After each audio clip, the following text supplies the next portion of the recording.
Et notre paroisse invisible, traçons sur nous le signe de la croix, car c'est Dieu qui nous rassemble, au nom du Père, du Fils et du Saint-Esprit. Amen. Prions pour nos frères et sœurs malades.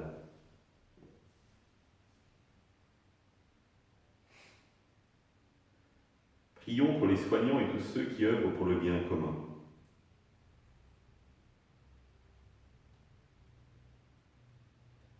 Prions pour tous ceux qui sont dans la solitude, l'angoisse, pour que l'Esprit Saint vienne les visiter.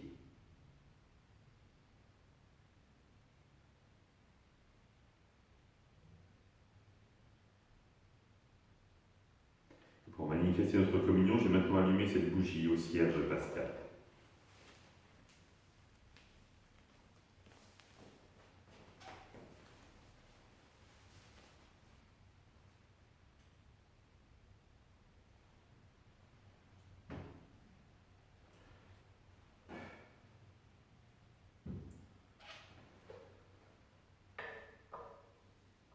Dans l'évangile de Luc, un jour de sabbat, Jésus traversait les champs. Ses disciples arrachaient les épis et les mangeaient, après les avoir froissés dans leurs mains.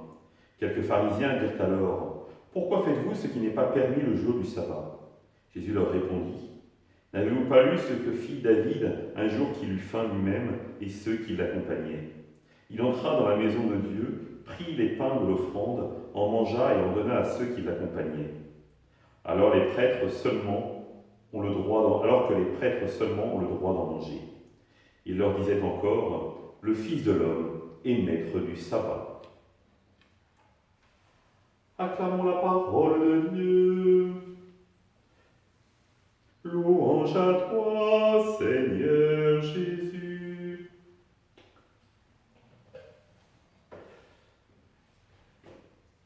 Je ne sais pas si vous l'avez remarqué, mais les pharisiens ne s'adressent pas à Jésus. Ils s'adressent à ceux qui ont pris les épis et qui ont commencé à les manger. Et c'est Jésus qui vient à leur secours, qui va argumenter avec les pharisiens. Mais ce qui est remarquable d'abord, c'est de voir finalement la liberté qu'ont les disciples de Jésus. Alors que toute leur enfance, ils ont été modelés pour dire : attention, tu ne mangeras pas, tu ne cueilleras pas des choses le jour du sabbat. Alors qu'ils ne sont pas uniquement avec Jésus, ils ont compris que Jésus les libérait de toute contrainte, et donc le regard de l'autre les indiffère. Et donc ils cueillent naturellement, et ils commencent à en manger.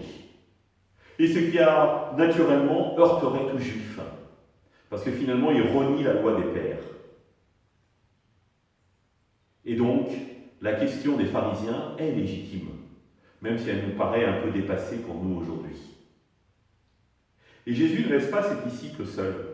Alors qu'il a réussi à leur faire comprendre le sens profond de la loi, il va rentrer en discussion finalement avec les pharisiens pour argumenter et pour essayer eux-mêmes de les inviter à bouger dans leur compréhension de la loi.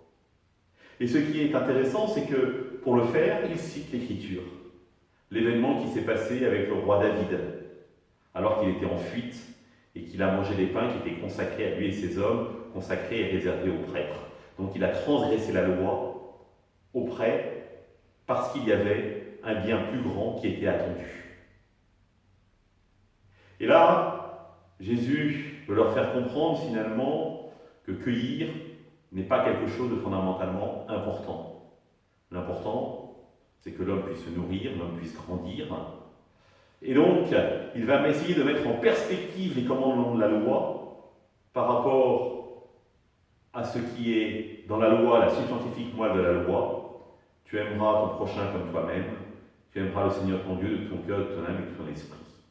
Et finalement, toute loi dans la loi est relative à ces deux-ci.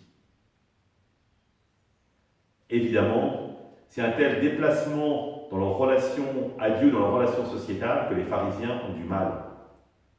Parce qu'ils ne vivent pas en permanence avec Jésus, ce Jésus qui essaie de libérer ses disciples du regard des autres, de la contrainte de la loi, pour les inviter à aimer en vérité. La question demeure pour nous, Sommes-nous attachés au regard des autres? Ou est-ce que nous sommes véritablement libérés par le Christ? Nous savons que Dieu nous aime, et nous sommes aimables parce que nous sommes aimés de Dieu, et non pas parce que nous sommes aimés des autres. Et cela nous libère profondément du regard des autres, et donc ce n'est plus le regard des autres qui mène notre vie, mais c'est le regard de Dieu. Et ce regard de Dieu nous invite à aimer en profondeur. Le reste est superflu, on pourrait presque dire. Tout doit se ramener à l'amour. Alors peut-être pouvons-nous aujourd'hui nous dire, il y a le regard de telle personne sur lequel je ne suis pas libre. Donne-moi la force, Seigneur, de vivre aujourd'hui sous ton regard et non pas sous le regard de ceux qui m'entourent, pour que je sois pleinement libre de t'aimer en vérité. Ensemble, nous prions. Notre Père, qui es aux cieux, que ton nom soit sanctifié, que ton règne vienne, que ta volonté soit faite sur la terre comme au ciel. Donne-nous aujourd'hui notre pain de ce jour. Pardonne-nous nos offenses, comme nous pardonnons aussi à ceux qui nous ont offensés. Et ne nous laisse pas entrer en tentation, mais délivre-nous du mal. Amen. Que le Seigneur nous bénisse, qu'il nous accompagne notre journée, nous garde dans la paix. Au nom du Père, du Fils et du Saint-Esprit. Amen. À demain.